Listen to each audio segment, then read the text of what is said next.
नमस्कार दो नमस्कार दोस्तों, आप सभी का हमारे इस YouTube चैनल में स्वागत है। तो यहाँ पे हम सोल्व करते हैं junior executive air traffic controller के ऑफिशियल पेपर 2 का सॉल्यूशन। तो आज हम नवंबर 2018 में जो पेपर हुआ था उनका सिर्फ 2 का सॉल्यूशन करने वाले हैं। उसमें जो टेक्निकल पार्ट है मैथमेटिकल और फिजिक्स का। तो आइए दोस्तों, बिना किसी देर के स्टार्ट करते हैं। तो सबसे पहला क्वेश्चन है कि यहाँ पे तीन इक्वेशन दिए हुए हैं। तो उसको हम गॉस सेडल मेथड से सोल्व करना है और वो एक्स वाई और जेड की वैल्यू क्या होगी वो हमें बताना है। तो इस क्वेश्चन को कैसे सोल्व करेंगे? तो आइए सोल्व करते हैं। तो सबसे पहले तो गॉस सेडल मेथड में कैसा है कि एक्स कैलकुलेट करने से हमें वाई और जेड को जीरो पुट करना है। जो भी हमें एक्स की वैल्यू मिले वो हमारे एक्स की वैल्यू होगी। तो यहाँ पे वाई और जेड को जीरो पुट करेंगे तो एक्स की 7/2 यानी 3.5 वैल्यू मिलेगी। अब जो एक्स की वैल्यू मिली, अब वाई फाइंड करने के लिए जेड को पुट करना है और एक्स की जो वैल्यू हमें मिली वो पुट करनी है। तो यहाँ से हमें वाई मिल जाएगा और ऐसे ही हमें जेड मिल जाएगा। तो इसी मेथड से हमें एक्स वाई और जेड मिल जाएंगे और यही हमारा आंसर हुआ। तो आपको बहुत सिंपल क्वेश्चन का ये पता होना चाहिए कि गॉस सीडल मेथड से कैसे सोल्व करते हैं। तो आइए चलते हैं बिना किसी डाउट के। और यहाँ पे कह कह कह भी दिया है कि using initial approximation x zero y zero और जेड जीरो विल बी। तो ऐसे क्वेश्चन इजीली सोल्व करें।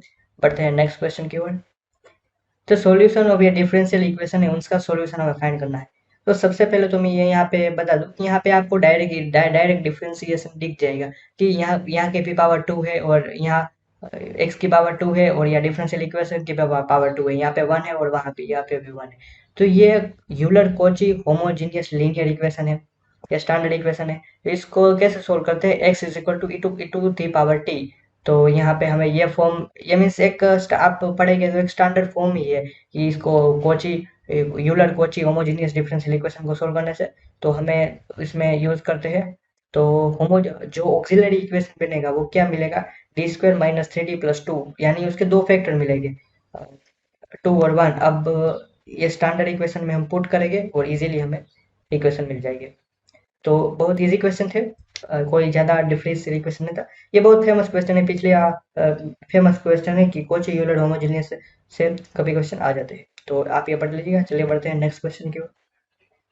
When paramagnetic material is heated above the Curie temperature, जब पैरामैग्नेटिक मटेरियल को हीटेड करते हैं क्यूरी टेम्परेचर से ज्यादा टेम्परेचर में, तो वो किस में भी, सॉरी, फेरोमैग्नेटिक को हीटेड करते हैं क्यूरी टेम्परेचर से ज्यादा, तो वो पैरामैग्नेटिक में ट्रांसफर होता है। यहाँ पे आप देख सकते हैं कि एटीसी के एग्जाम में जो शिफ्ट 1 शिफ्ट 2 और शिफ्ट 3 तीनों में से हर एक में मीन्स एक तो क्वेरी क्वेरी क्यूरी टेम्परेचर का क्वेश्चन आया हुआ है। ये तो आप ये अच्छे से करिएगा। तो क्यूरी टेम्परेचर क्या है कि Curie temperature is a temperature which magnetic property of material change हो जाती है, उसको क्यूरी टेम्परेचर बोलते हैं।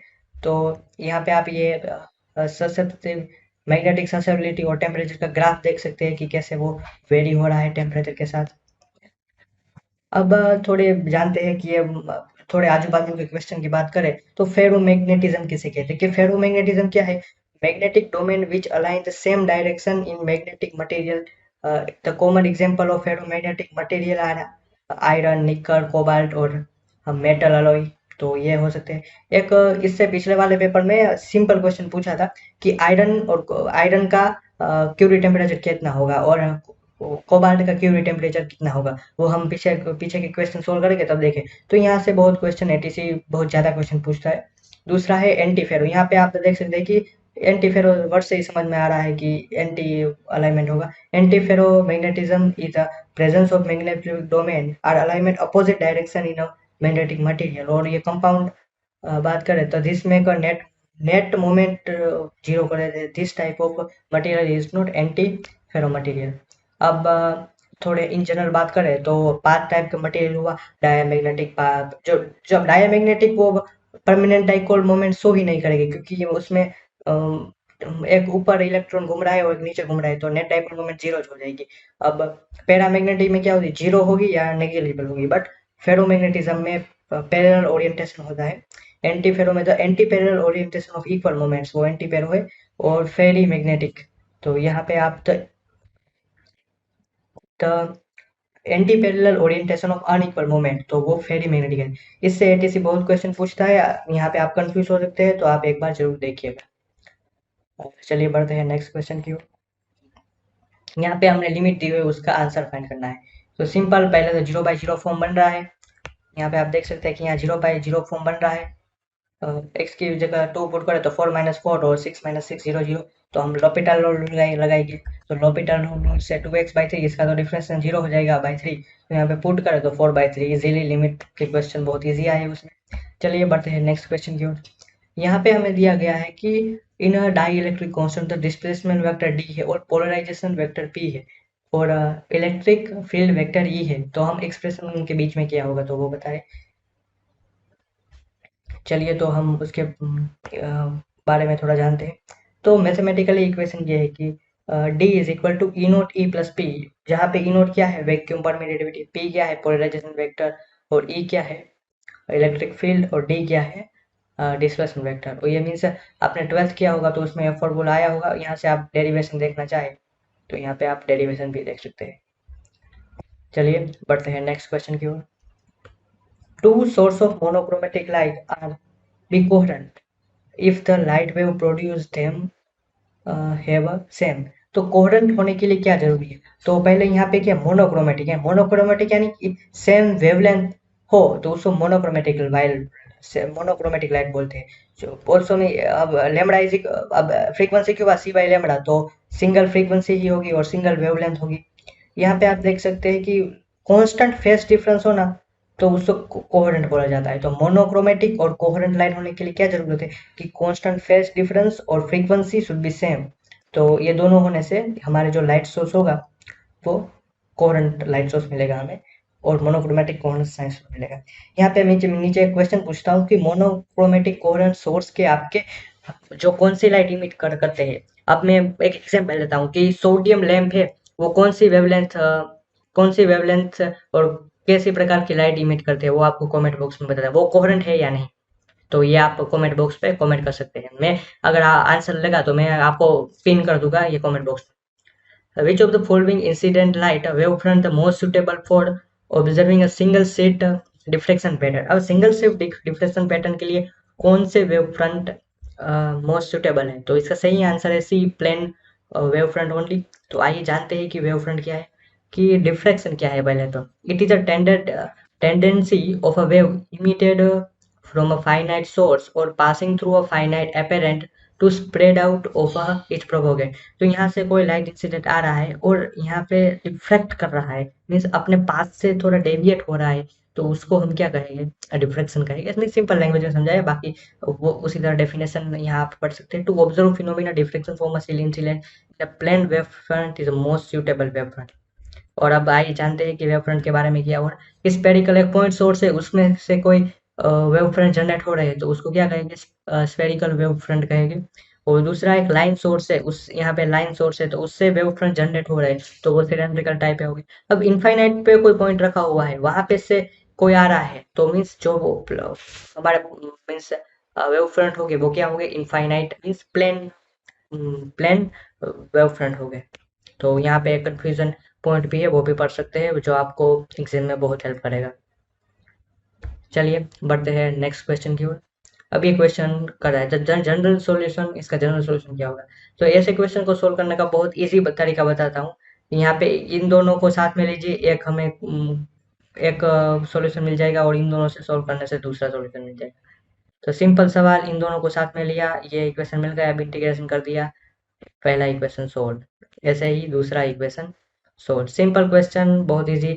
एटीसी में ऐसे ही क्वेश्चन ज्यादातर पूछते हैं कि जो 1 मिनट के अंदर हो जाए।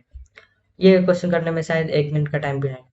For a complex variable z is equal to x plus i y है, तो function of z constant function कब होगा।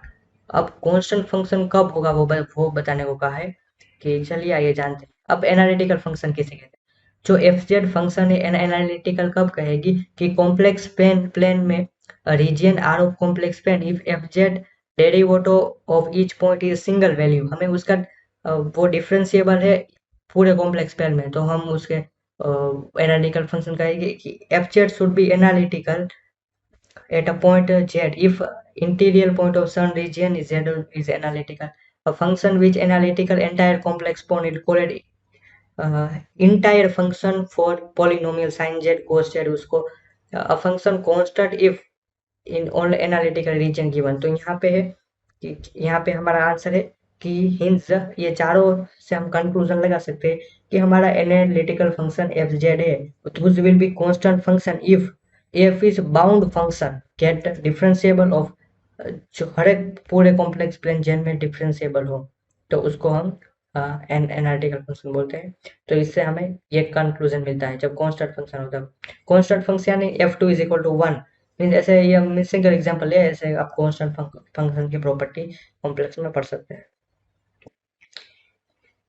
अभी ये क्वेश्चन है, in a Fresnel biprism setup monochromatic light of 550 nanometer is used to obtain interference fringe in the skin. On introducing a thin sheet of transparent material thickness 1.1 micron in the path of interfering beam and central phase shifted to equal to spaces between successive fringe, then the refractive index of a material। यहाँ पे simple question है, यहाँ पे एक mu mu refractive index और T का thickness का एक स्लिट ऐड कर रहे हैं, तो हमें फाइंड करना है कि अ, उसका क्या डिस्टेंस, उसका रिफ्रैक्टिव इंडेक्स क्या होगा। तो यहाँ पे हम आपको फॉर्मूला याद रखना कि शिफ्टेड वाई शिफ्टेड हो, उसकी फॉर्मूला क्या, y is equal to D क्या है, डी क्या है, कैपिटल डी। तो हमारा जो फेनल बाइप्रिज्म है और स्किन है उसके बीच का अंतर ये डी क्या है, जो दो पॉइंट से जहाँ से रिफ्रैक्शन हो रहा है उन दोनों का डिस्टेंस म्यू माइनस 1 टी क्या है, उस स्लैब की लेंथ। तो यहाँ से हम वैल्यू पुट करेंगे और हमें इजीली क्वेश्चन का आंसर मिल जाएगा 1.5। तो यहाँ पे आप कैलकुलेशन देख सकते हैं। तो चलिए बढ़ते हैं नेक्स्ट क्वेश्चन की ओर। यहाँ पे ये क्वेश्चन है, a single slit refraction pattern, the intensity of principal maximum is I not on doubling the slit with it's.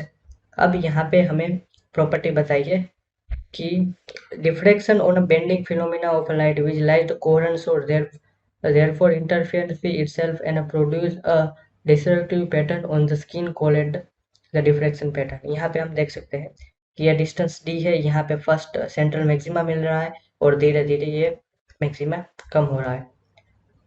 तो यहाँ पर सही आंसर है प्रिंसिपल मैक्सिमम आई नोट है वो depend only source in case single से diffraction ही is the same. यहाँ पे हमारा जो इंटेंसिटी है उनकी सेम रहेगी, doubling slit with intensity remain same. तो यहाँ पे हम स्लिट विथ डबल करेंगे तो इंटेंसिटी में कोई चेंज नहीं आएगा। चलिए बढ़ते हैं नेक्स्ट क्वेश्चन की ओर। If a liquid drop is introduce between the plano convex lens and the glass plate is neutral ring experimental setup, then the interference fringe pattern वो पैटर्न है वो श्रिंक करेगी, मीन्स एक्सपांड नहीं होगी, ये हमारे न्यूट्रॉन रिंग की जो पैटर्न है वो श्रिंक करेगी। तो आप ये न्यूट्रॉन रिंग का बहुत इंपॉर्टेंट है, हर बार एटीसी से क्वेश्चन आया हुआ है।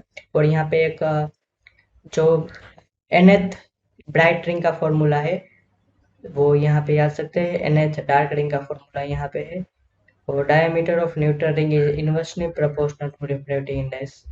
यहाँ से ये प्रूफ होता है। तो यहाँ से आप देख सकते हैं कि यहाँ से इफ लिक्विड ड्रॉप कर रहे हैं मीन्स यहाँ पे म्यू हम बढ़ा रहे हैं, पहले एयर सी और म्यू बढ़ा रहे हैं, तो डी है ना वो घटेगा, डी घटेगा यानी जो फ्रिंज विड्थ बन रही है वो पास पास में आएगी ना कि एक्सपांड होगी। तो हमारा सी ऑप्शन सही हो जाएगा। चलिए बढ़ते हैं नेक्स्ट क्वेश्चन की ओर। जो x ray has produce when a target of a suitable material element of a high atomic mass is bombarded by a beam of fast moving and high energy particle such as.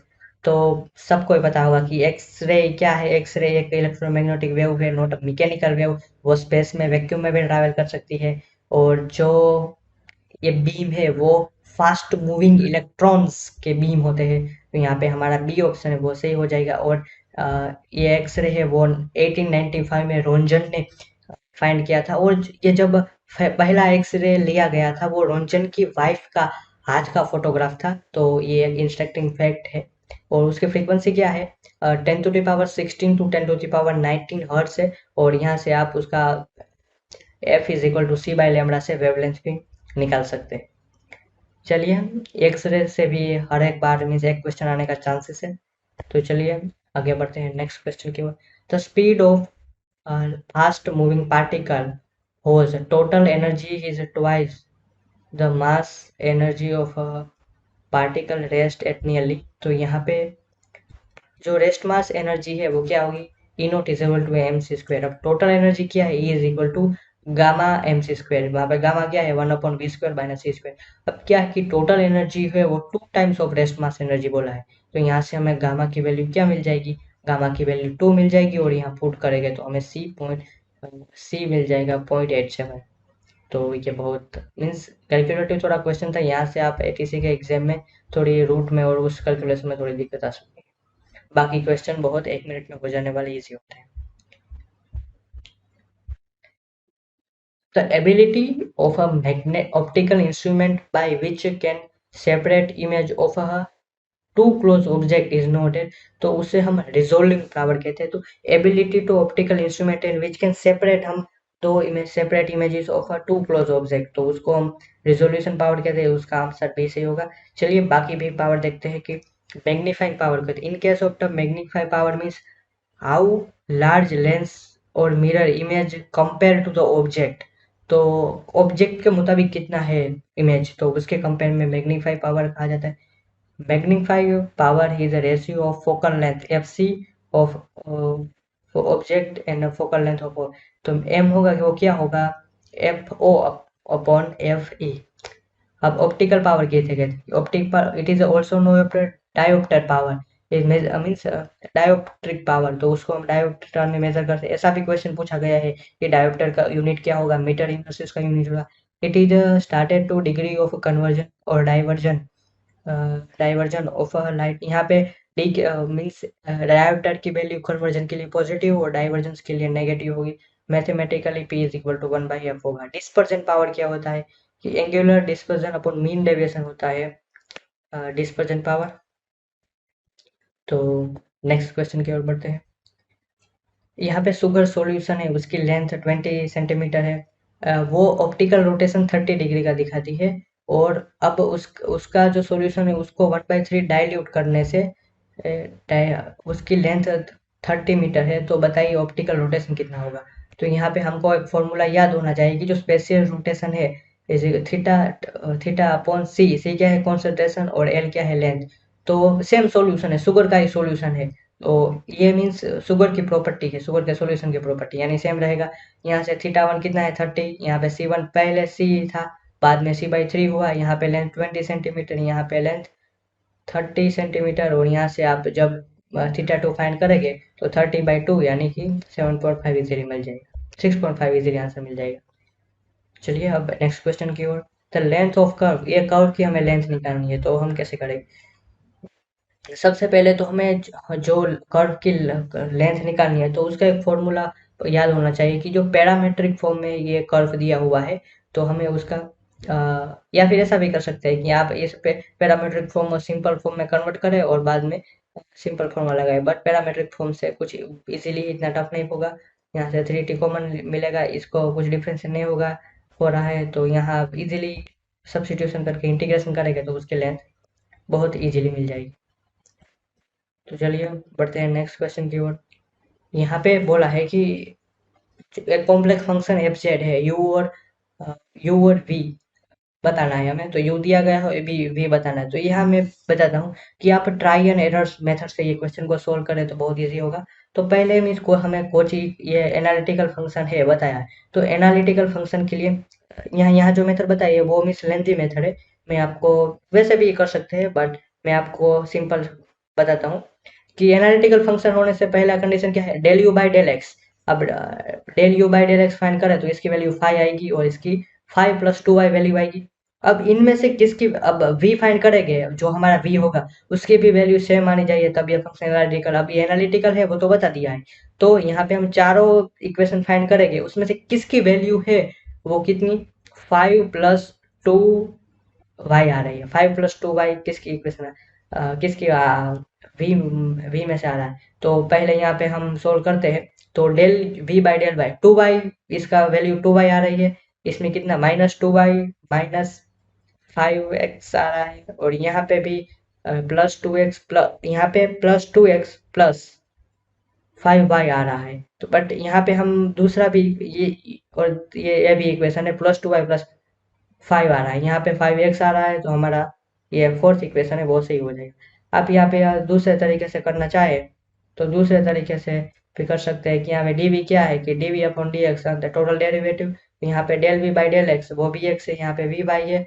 अब वो vx कितने होगा minus, यहाँ पे Kochi Euler formula का इस्तेमाल किया और यहाँ पे रखा है, बस यहाँ पे रख दिया और इंटीग्रेशन कर दिया, हमें इजिली मिल जाएगा। बट ये थोड़े मीन्स एटीसी के एग्जाम में आप बैठे हुए हैं तो डायरेक्ट मेथड से कीजिए तो आपको बहुत फायदा टाइम में भी होगा। अब यहाँ पे एक पार्शियल डिफरेंशियल इक्वेशन दिया हुआ है, उसका हमें सॉल्यूशन फाइंड करना है। तो ये थोड़ा क्वेश्चन थोड़ा लेंथी था, बट ऑप्शन से आप पता चल गया तो इजीली आपको पता लगा सकते हैं कि यहाँ पे ये एक स्पेशल फॉर्म है। चलिए पहले स्पेशल फॉर्म के बारे में देखते हैं, बाद में सोल्व करते हैं कि सेपरेबल इक्वेशन इक्वेशन फॉर्म क्या है। एफ या ऐसा में डिफरेंशियल इक्वेशन हो F X P upon Y, G G function y और q का है और एक फंक्शन x और p का है। तो हमें इसको एक कांस्टेंट k मानेंगे और p को एक फाई का और q को एक साई का फंक्शन मानेंगे और dz फाइंड करेंगे और उसको इंटीग्रेट करेंगे तो हमें सॉल्यूशन मिल जाएगा। तो यहाँ पे हम ऐसा ही करेंगे, डिफरेंट यहाँ पे p है उसको p-3x² और q यहाँ पे इसको q माना है तो q² - y, यहाँ पे दो डिफरेंशियल इक्वेशन मिल गए। तो इसको हम ए बोलेंगे, इसको हम पूरे को ए कहे तो ए हमें ए से हमें ए मिलेगा और इसको भी हम ए कहे तो इसमें पी और क्यू मिल गया हमें। तो वो इसकी वैल्यू हम एक dz में उसमें पुट करेंगे तो हमें इसका इंटीग्रेशन करने से ही सिंपल वैल्यू मिल जाएगी। यहाँ से आप देख सकते हैं इजी क्वेश्चन है, इतना वो टफ नहीं है, आपने पहली बार देखा होगा इसलिए थोड़ा टफ लग रहा है। चलिए बढ़ते हैं नेक्स्ट क्वेश्चन की ओर। If the product of eigen value is -8 तो बताना है कि k की वैल्यू क्या होगी। तो प्रोडक्ट ऑफ आइगन वैल्यू क्या हुआ कि ट्रांस ऑफ मैट्रिक्स हुआ, तो हमें ट्रांस ऑफ मैट्रिक्स है वो प्रोडक्ट ऑफ आइगन वैल्यू, इसका हम ट्रांस निकाले तो कितना आएगा 1 × 10 - 2k - 6 + 6 - 2 - 3 + k - 5 - 8 है। तो यहाँ से आप k की वैल्यू फाइंड करेंगे तो k की वैल्यू 3 आ जाएगी।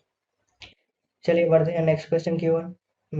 यहाँ पे ये क्वेश्चन सोल्व करना है कि इंटीग्रेशन 1 cos x 6 की पावर x dx कितना होगा। तो हम इस क्वेश्चन को कैसे सोल्व करेंगे कि cos स्क्वायर x है और cos स्क्वायर x है। अब cos x स्क्वायर का तो 1 + cot स्क्वायर होता है, तो 1 + cot स्क्वायर इसको अज्यूम करेंगे और dx यहाँ पे हम cos x स्क्वायर को ऐसे ही रखेंगे और इसका डिफरेंस करेंगे तो इसको बाद में मल्टीप्लाई करने से ऐसा फॉर्म मिलेगा। अब मल्टीप्लाई करके ये ऐसा फॉर्म मिलेगा। अब इंटीग्रेशन ऑफ cos यहाँ पे यहाँ पे ही मैं आपको एक ट्रिक बताने जा रहा हूँ, यहाँ पे सॉल्यूशन थोड़ा लंबा आ रहा है कि क्या करें 1 + कोट, यहाँ पे 1 + कोट स्क्वायर एक्स का स्क्वायर और कोसेक स्क्वायर एक्स, तो cot x equal to t ले लीजिए और हम फाइंड करें तो यहाँ पे जैसे इक्वेशन मिलेगा वैसा इक्वेशन। अगर आप लंबी मेथड में जाना चाहें तो यहाँ से आप कर सकते हैं, बट मैं आपको एक शॉर्ट ट्रिक बता दिया तो आपको जरा आसानी रहे क्वेश्चन सोल्व करने में। चलिए नेक्स्ट क्वेश्चन की ओर बढ़ते हैं। सिंपल डेफिनेशन का इक्वेशन पूछ लिया कि अगर एफ जेड ओ एनालिटिकल है तो आर और थीटा में पोलर फॉर्म में, तो बताइए कि उसका इक्वेशन क्या होगा। तो हमारा ये आप इक्वेशन याद कर सकते हैं, बहुत बेसिक यानी बहुत ही बेसिक क्वेश्चन है कि del B by del R is equal to 1/r del V by del theta और del U bar del R is equal to del V by del theta into 1/r और del V by del R is equal to -1/r del U by del theta. तो यहाँ पे आप ये question याद कर सकते हैं। अगर आप हम रेक्टेंगुलर फॉर्म में देखना चाहें तो ये दोनों इक्वेशन है वो है। चलिए बढ़ते हैं नेक्स्ट क्वेश्चन की ओर। तो वैल्यू ऑफ इसकी हमें वैल्यू बतानी है z इज इक्वल टू 1 पे। तो अब हम क्या करें, ये curve given curve is around unit z is equal to 1 पे है, बोला है वो बोला हमने। अब पैरामेट्रिक फॉर्म लगाए y is equal to e to i theta zero zero से 2/2 पाई के बीच में। तो यहाँ पे f e raise to i theta और यहाँ पे हम जो फंक्शन है उसकी वैल्यू फाइंड करें तो इंटीग्रेशन हमें इजीली 0 मिल जाएगा। तो हमारा इंटीग्रेशन 0 है। आइए चलिए सॉल्व करते हैं next question. What happen relativistic mass what happened the relativistic mass of a moving particle when its velocity increase। अब यहाँ पे हमें बताना है कि रिलेटिविस्टिक मास है वो क्या करेगा वेलोसिटी इंक्रीज करने से। तो चलिए हम ये हमारा फॉर्मूला है according to Einstein theory of relativity कि m is equal to m nought √1/v² - c²। अब यहाँ पे क्या होगा, अब यहाँ पे होगा कि यहाँ पे हम देखेंगे कि क्या होगा 1/v²। यहाँ पे हमें थोड़ा इक्वेशन डेरिवेटिव हो गया। अब क्या कह रहा है कि हम वेलोसिटी को इंक्रीज कर रहे हैं। तो क्या यहाँ पे हम मान लीजिए कि इसकी जो ये है ये मीन्स 1/गामा है। तो अब इसकी वैल्यू है, अब v की वैल्यू बढ़ाएंगे तो 1 में से कम कम 1 में से ये कम होगा। अब पहले कम हो रहा था उससे ज्यादा कम होगा तो उसका रूट कम आएगा। ये कम आएगा तो ये बढ़ेगा। तो इसलिए इसलिए इसकी वैल्यू भी इंक्रीज करेगी v के इंक्रीज करने से। तो ये हमारा सिंपल लॉजिक हुआ। अगर आप ऑब्जर्वेशन से भी अगर आपको ऐसे मीन्स नहीं समझ में आया तो आप v का और v की जगह 0.5 और v को 7.5 रख के भी दो टर्म फाइंड कीजिए, आपको इजीली मिल जाएगा कि क्या डिफरेंस आ रहा है वो। In a funnel prism, the distance between sheet is gradually increased. The fringe width of a refractive index pattern obtained। तो यहाँ पे सिंपल हमें बताना है कि फ्रिंज विड्थ क्या होगा हमारा डिस्टेंस डिस्टेंस बढ़ाने से। तो यहाँ पे फ्रिंज विड्थ का सॉल्यूशन क्या है, lambda D upon D. Capital D क्या है distance between source and screen और स्मॉल डी क्या है distance between virtual coherent source. तो यहाँ पे आप देख लीजिए कि fringe width inversely proportional distance between two coherent source. तो वो बढ़ाने से घटेगा और घटाने से बढ़ेगा। तो यहाँ हमें पूछा है इंक्रीज करने से घट जाएगा। बहुत बिजी सवाल, बेसिक सवाल। पहला ये क्वेश्चन है the magnitude of vector representation of product of electric and magnetic vector constituting electromagnetic wave the same dimension as of. किसके सेम डायमेंशन के अकॉर्डिंग होगा तो ये है ई होगा। वो क्या होगा 1/μ0 ई क्रॉस बी। अब b/μ0 क्या होगा एच होगा। तो यहाँ पे हम फाइंड करें, यहाँ से हम MLT से फॉर्मूला निकाले तो क्या होगा कि m1l-1t-2। तो ये फॉर्मूला किसके रिस्पेक्ट है, ये फॉर्मूला है इलेक्ट्रोमैग्नेटिक पावर डेंसिटी से मिलता आ रहा है। तो ये यूनिट एंड डायमेंशन से बेसिक सवाल था। थोड़ा टफ अच्छा कह सकते हैं सवाल को कि MLT दोनों का फॉर्मूला इसका भी और इस दोनों का निकालना पड़ता तो थोड़ा टफ रहता। चलिए कोई बात नहीं, नेक्स्ट क्वेश्चन की ओर बढ़ते हैं। यहाँ पे ब्रेक लो है, ब्रेक लो कब वैलिड नहीं होगा, जब वो वेवलेंथ है वो 2D से ज्यादा होगी। वेवलेंथ 2D से ज्यादा होगी तो क्या होगा कि जो ये ब्रेक स्लो क्यों यूज करते हैं कि हमें कोई मोलिक्यूलर है दो उसके इंटर मोलिक्यूलर डिस्टेंस d है उससे ज्यादा वेवलेंथ रखेंगे तो क्या हो जाएगा कि वो पास हो जाएगी और वो डिफ्रेक्ट होगी ही नहीं तो हमें पिक मिलेगा ही नहीं। तो ब्रेक स्लो की ये कंडीशन है कि जो लैम्बडा है वो 2D से ज्यादा होना चाहिए। यहाँ से हम देखें यहाँ से तो क्या होगा this condition is Bragg law 2D sin theta and lambda तो 2D को इधर ले गए। तो अब assuming first over second possibility if one, यहाँ पे lambda common sin theta is अब इससे भी कर सकते हैं कि sin थीटा वो एक से बड़ा नहीं हो सकता यानी ये वो 2D है ना। अब ये 2D है वो हमेशा लेम्डा से छोटा होगा। तो अगर ये हुआ तो ब्रेक कंडीशन अकर नहीं होगा। तो अगर लेम्डा है वो 2D से बड़ा हुआ तो हमें वो वेव मीन्स एक्सरे बीम नहीं मिलेगा। तो ये हमारा आंसर सही हुआ। चलिए बढ़ते हैं नेक्स्ट क्वेश्चन की ओर। सॉफ्ट मटेरियल होते हैं वो कहाँ use, soft material magnetic like iron and tiny cell are manufacture किसके मैन्युफैक्चरिंग में यूज होते हैं। तो इसका सही answer core of transformer employ in power generation. तो इसमें यूज होते हैं। अब थोड़ा जानते हैं कि soft magnet have a narrow hysteresis curve and high initial permeability and hence the easy to magnetize and demagnétize। Easily magnetize होते हैं इसलिए इसे सॉफ्ट कहते हैं जो हार्ड मैग्नेट होते हैं वो इजीली मिसमैग्नेटाइज नहीं होते और डीमैग्नेटाइज नहीं होते। अब एक प्रॉपर्टी है कि मैग्नेटिक ससेप्टिबिलिटी, और यहाँ पे मैंने बहुत कुछ अलग अलग बारे में बताया हुआ है, तो आप यहाँ से देख सकते हैं सॉफ्ट मैग्नेट और हार्ड मैग्नेट के बारे में। जो सॉफ्ट मैग्नेटिक मटेरियल होते हैं वो स्मॉलर और इनक्लोज हाइपोथेसिस लेवल होते हैं, जब हाई का मीन्स हिस्टेरिसिस का हुआ है वो बड़ा और लार्जर रहते हैं। यहाँ से आप सॉफ्टवेयर हार्ड का कंपेयर कर सकते हैं। they have remain low remain magnetization, जब हार्ड मैग्नेटाइजेशन है वो हाई रिमेन मैग्नेटाइजेशन है। सॉफ्ट मटेरियल है वो हाई कोरिविटी होती है, और हार्ड की हाई होती है। आप ऐसे भी याद रख सकते हैं, हार्ड में एच आता है तो हार्ड हाई में हार्ड होगी। परमिएबिलिटी होगी वो हाई होगी किसमें, सॉफ्ट मटेरियल में। जब परमिएबिलिटी होगी हार्ड मटेरियल में वो कम होगी। हिस्टेरिसिस लॉस है वो लेस होगा सॉफ्ट में, जबकि हिस्टेरिसिस लॉस है वो बहुत ज्यादा होगा हाई में कंपेरेटिवली सॉफ्ट मैग्नेटिक मटेरियल। तो यहाँ से आप अब जो सॉफ्ट मैग्नेट है वो कहाँ यूज करते हैं, ये transformer core motor generator electromagnets etcetera. जबकि यूजेज इन परमानेंट मैग्नेट तो magnetic separation magnetic detector speaker microphone में यूज कर सकते हैं।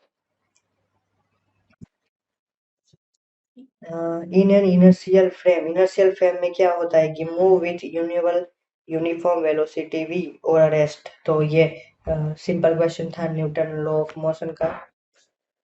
Newton law very for valid frame of reference. और नैन यहाँ पे आप नॉन इनर्शियल फ्रेम में क्या होगा और इनर्शियल फ्रेम में क्या होगा उससे आप देख सकते हैं। चलिए बढ़ते हैं नेक्स्ट क्वेश्चन की ओर। इसका एक इंटीग्रेशन निकालना है, तो इसका इंटीग्रेशन कैसे करेंगे, तो सबसे पहले तो हम ये बनाने का ट्राई करें कि यहाँ पे भी पावर 2 और यहाँ पे पावर 2 है। अगर मैं इसको प्लस 3x माइनस 2 कर देता हूँ तो यहाँ पे दोनों 1 हो जाएगी, यानी 1 प्लस ये इक्वेशन मिलेगा। अब इस इक्वेशन को कैसे सोल्व करेंगे, इस इक्वेशन को ऐसे सोल्व करेंगे a upon x minus 2 upon b upon x minus, यहाँ से ए बी की वैल्यू मिल जाएगी और हमें सिंपल लॉग का फॉर्मूला मिल जाएगी। यहाँ पे हमने ए बी की वैल्यू मिल गई और सिंपल लॉग का फॉर्मूला मिलने से हमारे क्वेश्चन बहुत जल्दी सोल्व हो गए।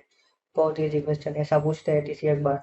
अब ये वेक्टर स्पेस काफी बहुत लोगों को परेशान करती है, वेक्टर स्पेस के क्वेश्चन।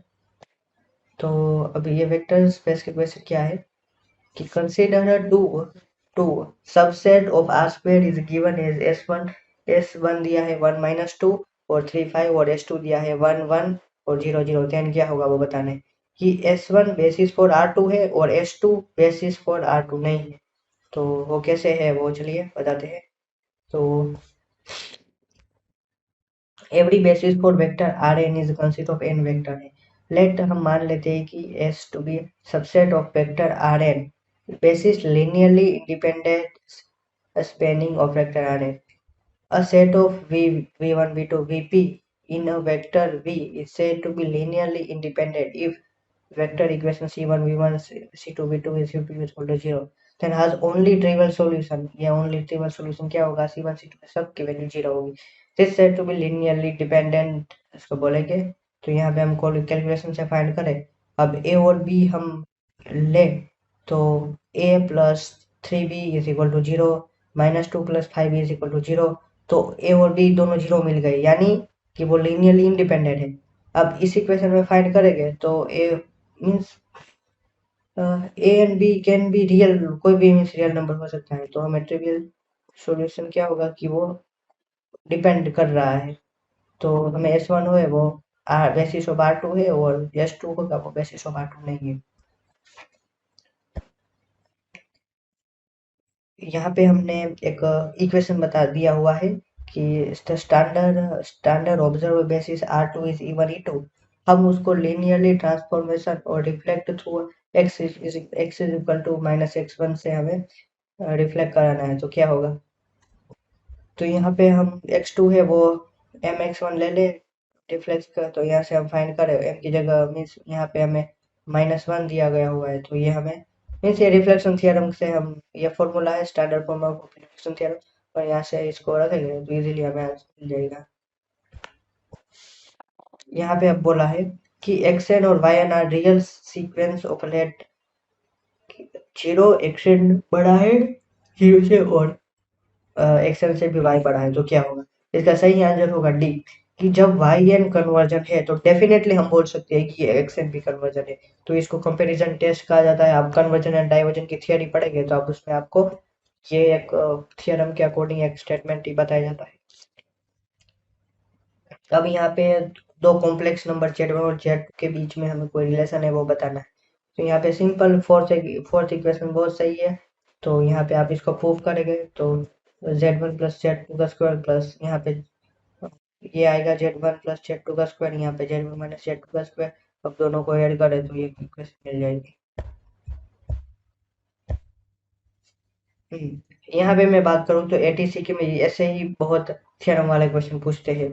तो यहाँ पे हम बात करूँ तो यहाँ पे integration 0 to π/2 1 plus cot x है। तो यहाँ पे मैं 0 से π/2 ऐसे भी कर सकता हूँ कि कोस एक्स को मैं तोड़ दूँ, cos x plus sine x, तो ये आ गया। अब ये इसमें जो थ्योरम लगाओ ये प्रॉपर्टी यूज करो, 0 to a f(x) dx is equal to 0 to a minus x d x. तो यहाँ पे कोस एक्स आएगा। अब दोनों दोनों इक्वेशन 1 और 2 को ऐड करूँ तो ये 1 आ जाएगा। तो 1 का x हो जाएगा 0 से π/2। तो 2i इज इक्वल टू π/2, तो i कितना मिल जाएगा π/4। ये ऐसे बहुत इजी क्वेश्चन।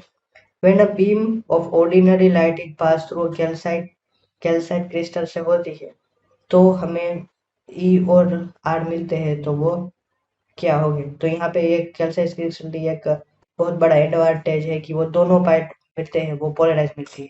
यहाँ पे आप जो ऐसे याद रख सकते हैं कि ऑर्डिनरी वेव है वो सर्कुलर मीन्स ओ में सर्कल दिख रहा है आपको यानी सर्कुलर पोलराइड, और ई में आपको इलेप्टिक पोलराइड, ई यानी इलेप्टिक पोलराइड। ऐसे आप याद कर सकते हैं कि कैल्साइट क्रिस्टल क्वार्ट्ज से भी आप प्लेन पोलराइड अप्लाई कर सकते हैं। ये टॉपिक आप मीन्स आगे जब नेट और गेट में फिजिक्स में देते हैं तब आपको फाइंड भी करना होगा कि कौन सी राइट साइड सर्कुलर है इलेक्ट्रल है वो सब।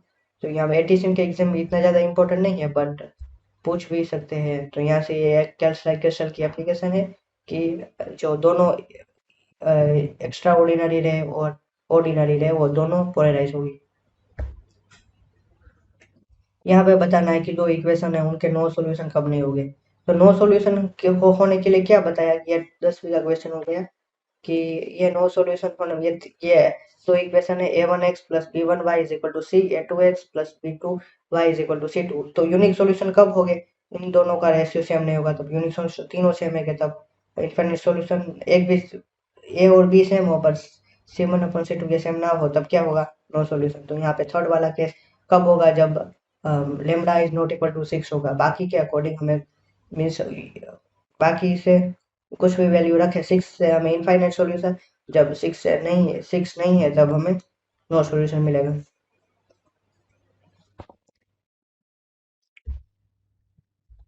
Two line A and B and X-ray beam give a first refractive maximum glances 30 degree and third reflector glances 60 degree respectively from a face of a single crystal. If wavelength of B is 0.98 then the wavelength of, तो यहाँ पे simple x ray diffraction से Bragg slope मिला है तो d is equal to n d sine theta is equal to 2 lambda होगा। तो यहाँ पे हम n1 रखेंगे, थीटा 1 3 को लेमड़ा फाइंड करना है। दूसरे केस में n2 3 बोला है, थीटा 2 60 बोला है और लेमड़ा 2 कुछ बोला है। तो यहाँ से हम एक ही मीन्स मटेरियल को फाइंड करने में फाइंड कर रहे हैं तो मटेरियल चेंज नहीं कर रहे तो उनका डिस्टेंस जो इंटरमोलिकुलर डिस्टेंस है वो सेम रहेगा यानी दोनों डी सेम हो गए। और हम लेमड़ा 1 की वैल्यू फाइंड करेंगे तो 0.0170 के करीब आएगी, वो हमारा सही आंसर है। चलिए बढ़ते हैं नेक्स्ट क्वेश्चन की ओर।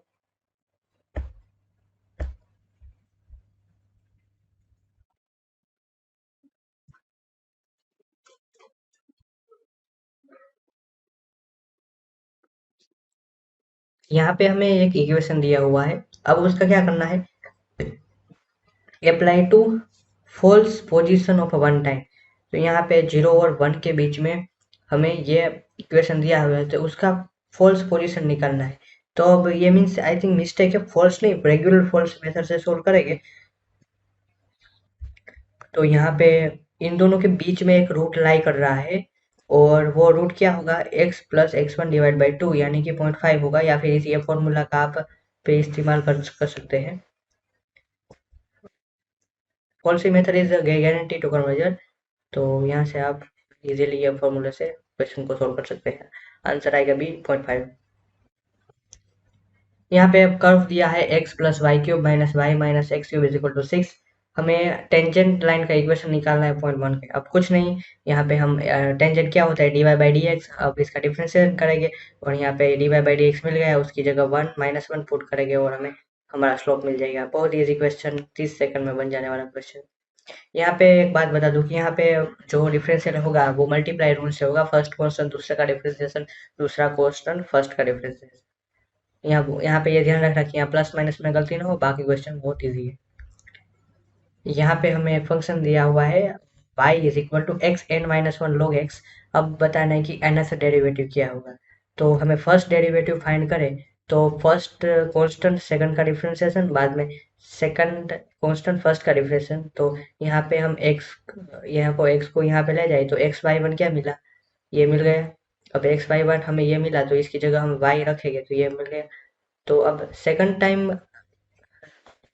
अब इसको मीन्स n-1 टाइम्स डिफरेंस, यहाँ से मीन्स लेबनिज थ्योरम लगाए तो n-1 एक बार तो हो चुका है, हम nth बार टाइम फाइंड करना है तो x y n plus n-1 y minus n. तो यहाँ से हमें ये इक्वेशन मिल जाएगा और ये दोनों कैंसिल हो जाएंगे और n-1 फैक्टोरियल अपॉन x होगा। अब x की जगह 1/2 पुट करेंगे तो यहाँ पे हमें सिंपल इक्वेशन मिल जाएगा। ये फर्स्ट चैप्टर है इंजीनियरिंग मैथमेटिक्स का सक्सेसिव डिफरेंशिएशन, उसका ये क्वेश्चन है। अब ultrasonic wave propagated through medium can be detected by. वो अल्ट्रासोनिक वेव्स को डिटेक्ट करने के चार मेथड है: piezo electric detector, sensitive flame method, thermal detector और कूंट ट्यूब मेथड। तो ये चार मेथड से हम इसको डिटेक्ट कर सकते हैं। यहाँ पे मैंने चार मेथड के बारे में थोड़ा थोड़ा बताया हुआ है और यहाँ से आप देख सकते हैं। एटीसी के पिछले में मीन्स शिफ्ट 1 या 2 है और शिफ्ट 1 में और शिफ्ट 3 में भी इसके क्वेश्चन आए हुए हैं। एंड एक्सेप्टेंस वेव फंक्शन है साई, वो कैसा होना चाहिए? तो ये मीन्स प्योर बेसिक से डेफिनेशन टाइप क्वेश्चन है, वो फाइनाइट सिंगल वैल्यू और कंटिन्यूअस होना चाहिए। ऑप्शन सी हमारा सही होगा। आइए चलते हैं नेक्स्ट क्वेश्चन की ओर। यहाँ पे कौन सा स्टेटमेंट है वो फॉल्स है वो बताना है। तो पहले स्टेटमेंट देखते हैं कि if sequence x is a real number converged to real number and has to convergent x and x is तो limit are not equal then x is equal to divergence. तो ये स्टेटमेंट बिल्कुल सही है कि दोनों सेम नहीं होते तो x डाइवर्जेंट हो सकता है ही मीन्स। अब दूसरा स्टेटमेंट वो सही नहीं है। अब दूसरा स्टेटमेंट है वो है क्या है, या Cauchy sequence are real real number is unbounded. तो ये अनबाउंड नहीं है, ये स्टेटमेंट गलत है और यहाँ पे आके नीचे आप देख सकते हैं कि वो अनबाउंड नहीं है, सेकंड स्टेटमेंट फॉल्स है। चलिए बढ़ते हैं, ऐसे ही थर्ड एंड फोर्थ है वो सही है। आप थ्योरम में से बेसिक्स थ्योरम डेफिनेशन से क्वेश्चन पूछा है। चलिए बढ़ते हैं नेक्स्ट क्वेश्चन की। और calcite crystal has been placed on a black dot in piece of white sheet and then rotated. On looking through a calcite crystal from above we can, हम क्या देखेंगे? तो one black rotating about a stationary point।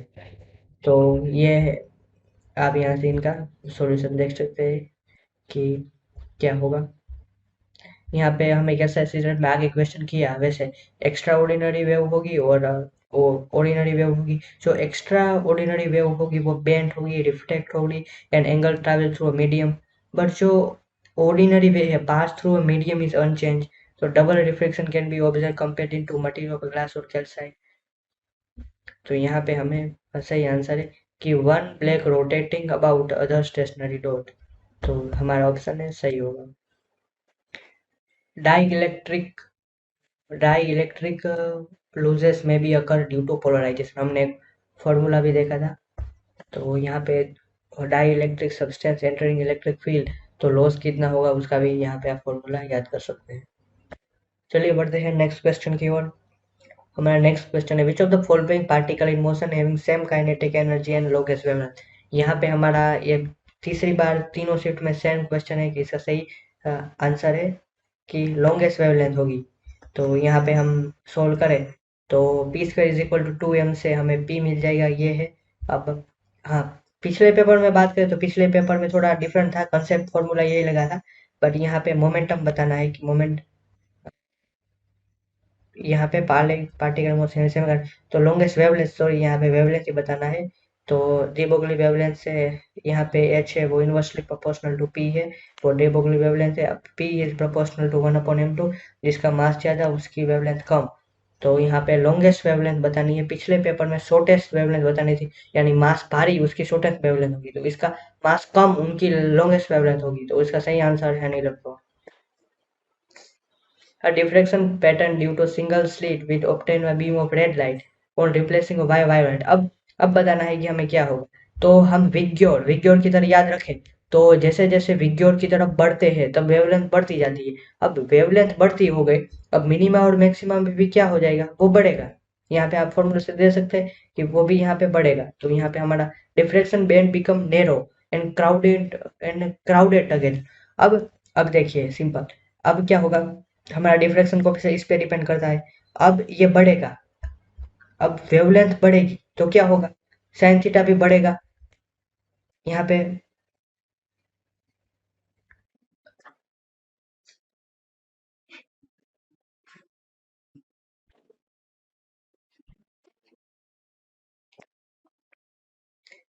Sorry wavelength घट रही है, यहाँ पे means विग्योर बढ़ रही है, वेवलेंथ बढ़ रही है।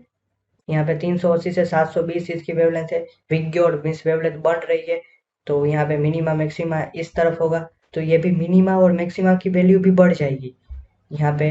तो यहाँ पे वो, यहाँ मिनिमा की और मैक्सिमा की वैल्यू बढ़ जाएगी, और तो क्या होगा, हमारे हो वो बिकम नेरो हो, मीन्स बेंड होके वो नेरो होते जाएगी, और क्राउडेड मीन्स एज एक दूसरे के पास पास आ जाएंगे, तो हमारा बी आंसर है वो सही होता है। और यहाँ पे एक फंक्शन है, उसको ट्रेपेजोइडल मेथड से सोल्व करना है।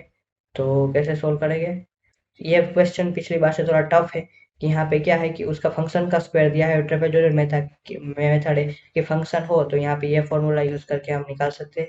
तो हमने क्या किया इस फॉर्मूले में कि एफ एक्स स्क्वायर निकाल लिया, वो हमारा एफ एक्स होगा, याद रखिएगा। एफ एक्स स्क्वायर 8 का स्क्वायर 64, 5 का स्क्वायर 25 और 6 का स्क्वायर 36। तो यहाँ पे एक्स और ये हमारा होगा कैपिटल एफ एक्स। तो यहाँ से हम कैपिटल एफ एक्स की वैल्यू फाइंड करें, first term plus last term plus 2 into reminding term, तो इजीली हमें बहुत इजीली आंसर मिल जाएगा। चलिए नेक्स्ट क्वेश्चन की ओर बढ़ते हैं। Relative permittivity of material is slightly more than unity. अब एक से ज्यादा किस मटेरियल की होती है, पैरामैग्नेटिक मटेरियल की एक से ज्यादा होती है। अब एक से कम किसकी होती है, जो मैग्नेटाइज ना हो पाए, डायमैग्नेटिक मटेरियल की ससेप्टिबिलिटी, तो ऑप्शन डी सही है। तो यहाँ पे आप एक्सप्लेनेशन में देख सकते हैं कि मैग्नेटिक ससेप्टिबिलिटी है वो डायमैग्नेटिक की एक से कम रहती है, पैरामैग्नेटिक से ज्यादा, और फेरोमैग्नेटिक एक से बहुत ज्यादा रहती है। और मैग्नेटिक परमिएबिलिटी की बात करें तो म्यू नॉट है वो म्यू मैग्नेटाइज से कम होता है, पैरामैग्नेटिक में भी ज़्यादा होता है, और मैग्नेटाइजन हो सके यानी परमिएबिलिटी फेरोमैग्नेटिक में बहुत ज़्यादा है। तो ये मीन्स तीनों प्रॉपर्टी को यहाँ से आप देख सकते हैं। अब पैरामैग्नेटिक मटेरियल के एग्जांपल लो तो sodium, aluminium, calcium, magnesium, platinum है वो मटेरियल है पैरामैग्नेटिक, और यहाँ का आप इसकी प्रॉपर्टी पढ़ सकते हैं। पॉज वीडियो को पॉज कर दीजिए और आप पढ़ सकते हैं। चलिए 50 क्वेश्चन तो हो गए हैं, 10 क्वेश्चन फटाफट खत्म करते हैं, वन वीडियो वैसे भी बहुत लंबा हो चुका है, ज़्यादा एक्सप्लेनेशन ना लेके मैं फटाफट वीडियो को और क्वेश्चन को सोल्व कराता हूँ। कि कौन सी मेथड से हमें पोलराइज्ड लाइट नहीं मिलेगी, तो इसका आंसर है ऑप्शन डी, डिफ्रेक्शन मेथड से हमें पोलराइजेशन लाइट नहीं मिलेगी। तो ये है ऑप्शन सही होगा, यहाँ से आप इसका एक्सप्लेनेशन भी देख सकते हैं। चलिए बढ़ते हैं नेक्स्ट क्वेश्चन की ओर। यहाँ पे हमें an electromagnetic wave Poynting vector represent the flow of electromagnetic energy per unit time of area is boundary represented by, तो ये e by e cross h से डिनोट करते हैं। तो यहाँ पे आप हमारा जो ऑप्शन डी होगा वो सही हो जाएगी। चलिए बढ़ते हैं नेक्स्ट क्वेश्चन की ओर। यहाँ पे पार्शियल डिफरेंशियल है, इसकी डिग्री और ऑर्डर बताना है। यहाँ पे देख सकते हैं d z by del z by del x है, तो इसकी डिग्री कितनी है, दो, और ऑर्डर कितना है, वन। Simple basic question. चलिए बढ़ते हैं नेक्स्ट क्वेश्चन की ओर। यहाँ पे एन नेचुरल नंबर है, तो क्या होगा कि अनबाउंड इनार होगा, ये सिंपल वेक्टर स्पेस से थ्योरम है। यहाँ पे an accelerated dielectric charge produce, तो हम एक एक्सेलरेटेड डाई इलेक्ट्रिक चार्ज किससे प्रोड्यूस करते हैं कि हम बोथ मैग्नेटिक एंड मटेरियल से हम accelerated dielectric charge produce कर सकते हैं। यहाँ पे हमें ये कर्व दिया है, उसका हमें वॉल्यूम निकालना है, तो कैसे निकालेंगे? सिंपल, ये कर्व है, उसका वॉल्यूम क्या होगा? Pi v is equal to pi y square d x a to b. तो यहाँ पे सिंपल कर्व वैल्यू रखेंगे, एफ एक्स की वैल्यू निकालेंगे और सिंपल हमें कर्व का इक्वेशन मिल जाएगा। यहाँ पे x to the power n है, वो हमें बताना है कि कन्वर्जन डाइवर्जन है। तो यहाँ पे हम ये टेस्ट से हम कंपेयर कर सकते हैं कि limit A N to the power one upon A N I, अगर एन वो लेस देन वन है तो कन्वर्ज है, एक एल से बड़ा है तो डाइवर्ज। तो यहाँ पे हम ए एन प्लस वन निकालेंगे, ए एन निकालेंगे, तो यहाँ पे दोनों की वैल्यू फाइंड की और वैल्यू फाइंड की, तो इसकी वैल्यू जीरो मिल गई। तो if and only y mod mod y है वो एक से बड़ा होगा तब। तो यहाँ पे हमें पता चल रहा है कि वो सीरीज है वो कन्वर्ट हो रही है, तो ये सीरीज कन्वर्जन होगी किसमें? माइनस वन और वन में कन्वर्ज होगी। यही इक्वेशन सेटिस्फाई होगा तभी कन्वर्ज होगी, वरना कन्वर्ज नहीं होगी, डाइवर्ज हो जाएगी। यहाँ पे एक फंक्शन है, उसका Newton divide second order divided different बताना है। तो zero order different divided different, ये फर्स्ट ऑर्डर ये सेकंड ऑर्डर ये। बस यहाँ पे सिंपल वैल्यू पुट कीजिए और आंसर आप देख सकते हैं। चलिए बढ़ते हैं नेक्स्ट क्वेश्चन की ओर। Interference effect of both possible due to superposition of two or more waves in a certain region space in case of both transverse and magnetic transverse और मैग्नेटिक वेव में। यहाँ पे एक्सप्रेशन देख सकते हैं। अब last question हमारा है कि the volume of a solid bounded by surface x is equal to 0, y is equal to 0, x plus y, z is equal to 1 और z इज इक्वल टू 1, इसका वॉल्यूम क्या होगा? तो इसका कैसे सोल्व करेंगे? इसका ट्रिपल इंटीग्रेशन से सोल्व करेंगे। यहाँ पे आप ये चारों लाइन बनाए तो यहाँ पे एक ऐसा पिरामिड बनेगा, और इसका मीन्स पिरामिड के फॉर्मूले से भी आप सोल्व कर सकते हैं कि ये इक्विलैटरल ट्राइंगल बना है। अब इक्विलैटरल ट्राइंगल पिरामिड बना है, root three by four a square होता है, ऐसे भी कर सकते हैं, या फिर इंटीग्रेशन मेथड से आपका एरिया भी निकाल सकते हैं। ये मेथड बहुत ईजी होगी, बाकी आप उसे भी कर सकते हैं। तो थैंक यू दोस्तों, यहाँ तक आपने वीडियो में देखा और 60 क्वेश्चन सोल्व किए। अगर आपको कोई इस वीडियो में डाउट है तो नीचे कमेंट बॉक्स में देखिए, कमेंट करेगा, मैं जरूर आंसर करने का प्रयास करूंगा। और ये हमारे शिफ्ट 2 का पेपर था। हमने एडीसी जूनियर एग्जीक्यूटिव के जो दूसरे पेपर है, जैसे कि मान लीजिए कि जो शिफ्ट 1 है और शिफ्ट 3 है, उनका जीके का पार्ट और फिजिक्स और मैथमेटिक्स का पार्ट वो हमने अपलोड कर चुका है, कि आपको अंदाजा है कि कैसे क्वेश्चन पूछे जाते हैं और यहाँ पे आपको पूरा सॉल्यूशन दिया जाता है। तो आपको ये हमारा वीडियो अच्छा लगा है तो हमारे यूट्यूब चैनल को लाइक करें, शेयर करें और सब्सक्राइब करें, और हमारे बाकी के वीडियो है वो प्ले लिस्ट में जाके देख सकते हैं। तो थैंक यू दोस्तों, फिर मिलेंगे। हम ऐसा प्रयास करेंगे कि एक वीक में ही सब वीडियो है वो हम अपलोड कर दें। थैंक यू दोस्तों, फिर मिलेंगे।